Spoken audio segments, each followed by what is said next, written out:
Howdy there, my loves. My name is Rabbit, and welcome to episode 41 of our Hoshigami Ruining Blue Earth playthrough. In our last episode, we parted ways where I told you I was going to spend a little bit of time doing some upgrades for coins, and sadly, I must announce that I am a lying sack of shit in that I had neither the motivation nor the patience to tackle any of the coins again. I just have already invested so much time in it, you guys. I want to just open up and be frank that I didn't touch these coins at all. So literally everyone is exactly where they were when you guys last saw them in episode number 40.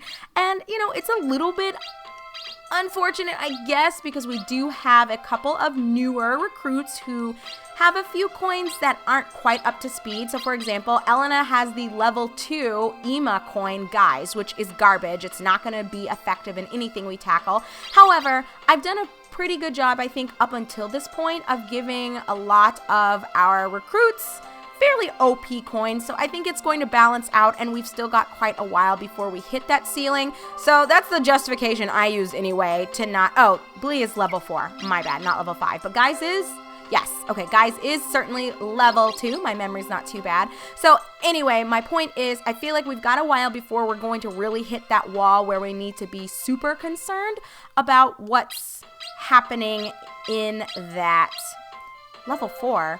Oh, I don't have level 5. Did I say level 5? Guys, ignore me. I don't know what's going on. Hey, can you tell it's been a little bit since we last recorded this?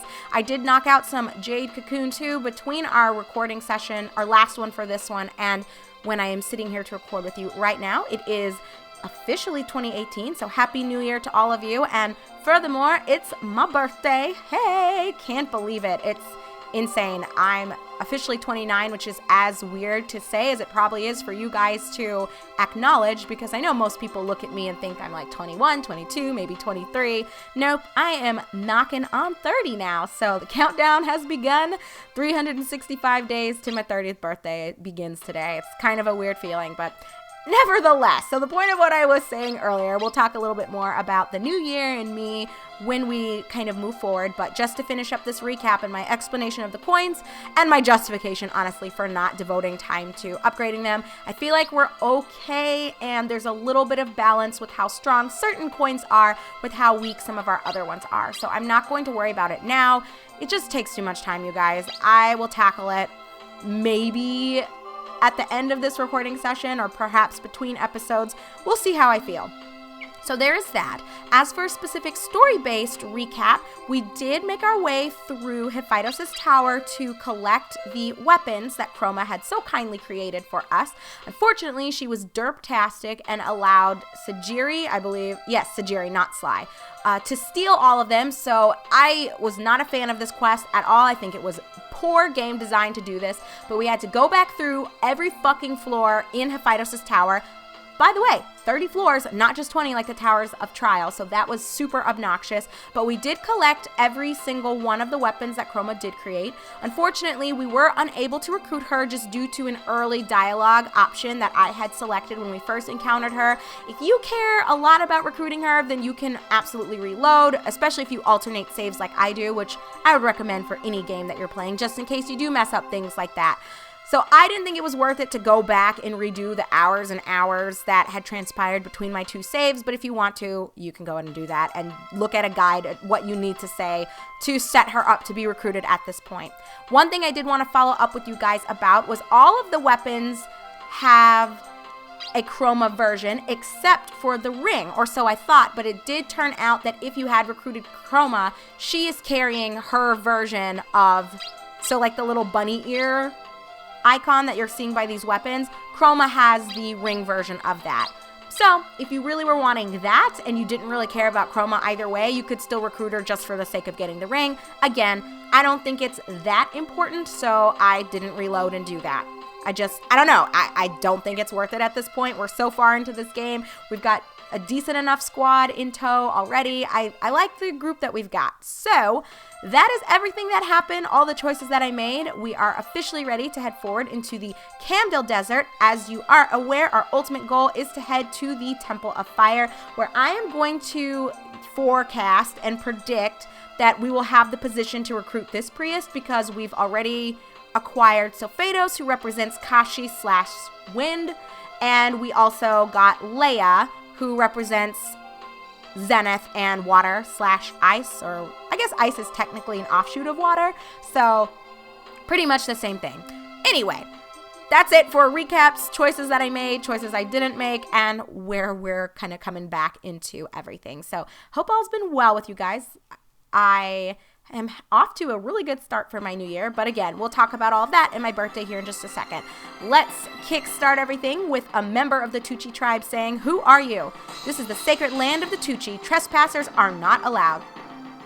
We are on a campaign against the Valamian Empire to restore peace to this continent. I presume you are from the Tucci Tribe. We've come today to make a military agreement with you. King Zelston of Gerald has already taken action in response to Valame's military movement. We would like to ask for your help. We live here on our own, secluded from the outside world. It is not our intention to be involved in your war." Woo, shots fired. This guy's not playing with us. "We will assist neither you nor Valame. Leave us alone." To be fair, there's something to be said for that level of neutrality. I think sometimes you need to kind of take a stand, but I get where he's coming from. I wouldn't get involved either, personally.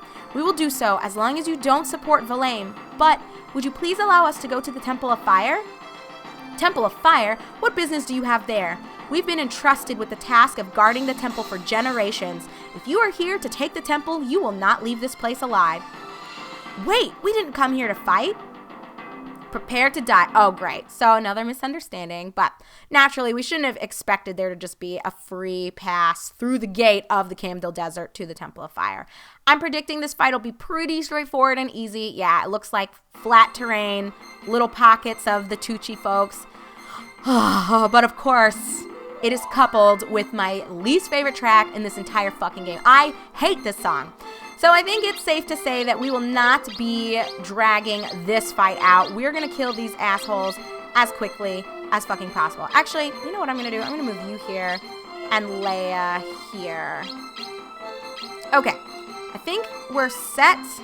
I feel bad about leaving Rom left behind, but you know, Sonova is cramping my fucking style. I won't bitch about that forever. Let me get a lay of the land here, and then I will chit-chat with you. Oh, God. Immediately, there we go. There is a sparkly here, easily accessible. None over here. Oh, here's the second one. Right in front of this bush. That'll be pretty easy to gather. And it looks like the Tuchi are levels 28. So this fight will be pretty easy. Leia and Elena, I think, are levels 29. So it could be tough on them if they get a little too close to the enemy. But I think it will be good. So we're going to focus on gathering these sparkly shits as usual. And then from there, we'll just wipe out all the fucking Tucci Tribe, which sucks a little bit. I think this is a very sad way of handling this situation. However, it's kind of out of our hands, right? Like, we didn't start shit with them. They're the ones that are salty. So we're doing what we need to do. Anyway, I think we can just kind of blast on through this. So coming back to what I was saying in my intro, yes, you guys, today is my 29th birthday, which is insane for me to acknowledge and accept. On the inside, I still feel very much like, I don't know, I guess I would say I still feel very, I wouldn't say 18, because I think when you're 18, you kind of don't really know what's super going on. I mean, I think I had a pretty good grasp of a lot of things just due to my upbringing and things that I had to kind of deal with. But I don't know. It's a really weird place to be in to be this age because I don't feel 29. And I think people have this expectation when you're like 30 or older that you're supposed to be an adult. Like you've got all of your shit together and everything is perfect and easy for you, which is not true at all. I feel like a lot of adults that I've met over the years, you know, regardless of their age, whether they're 40 or 50, they still feel like kids on the inside. And there was a point where I kind of, if I can be honest, I guess I didn't really understand, like, how does that happen where you don't feel really the passing of time and, you know, you're 50 or 60, but you still feel like a 10-year-old, you know, you're immature and you like to have fun and do little stupid, oh my God, that was a lot of devotion. Did you guys see that? Did I just glance at the wrong time, or was that 17 devotion for killing those guys? That's insane. Well, I guess that worked out really nicely for Irma. I didn't even look at what they worshipped, but that was intense. Anyhow, so going back to what I was saying, I've met older adults who have expressed that sentiment to me when I was much younger, that, you know, they're in their 50s and 60s, and then suddenly what made them even realize they were older was that people started treating them differently or talking to them a little bit differently, like, you know, the yes ma'am, no ma'am, yes sir, no sir, and not even just in that respectful kind of way, like an authoritative way. Okay, what I'm trying to say is they didn't look at them necessarily as just authority figures that, oh yes, I need to speak to my teacher, like yes ma'am, no ma'am, or a police officer, yes sir, no sir. It was more like, oh, this is an old person and this is kind of what they've got going on. It was just always a fascinating concept to me that this happens, and I mean, I understood the idea behind it, but I guess I never thought that much about it. But now suddenly myself, being 365 days away from being 30 myself, I can tell that, oh my gosh, it's going to feel so weird to tell people I'm 30. For me, age is ultimately just a number. Like, I don't care, and I know most people don't even believe I'm the age that oh, you're kidding me. What was it, right in front of the... Can I actually just move? No, Krista can't reach it. Whatever, it's fine. Faz is going to get it. I think it was here. Bang, bang, boom, baby. But yeah, most people that know me, even in real life, the HR director actually the other day told me she still couldn't believe, like when I had first gotten hired here, she thought there was a typo on my I-9 form with my birthday because she thought I was like 21 years old. And I asked her, I was like, did you not see like my degrees and the years that I graduated from things or the other jobs that I had held? Like, did you really think a 21-year-old did all these things? Like, I would have to be a super genius at 21 to have done all the things that I had done by the time I was like 26. Like, that's insane.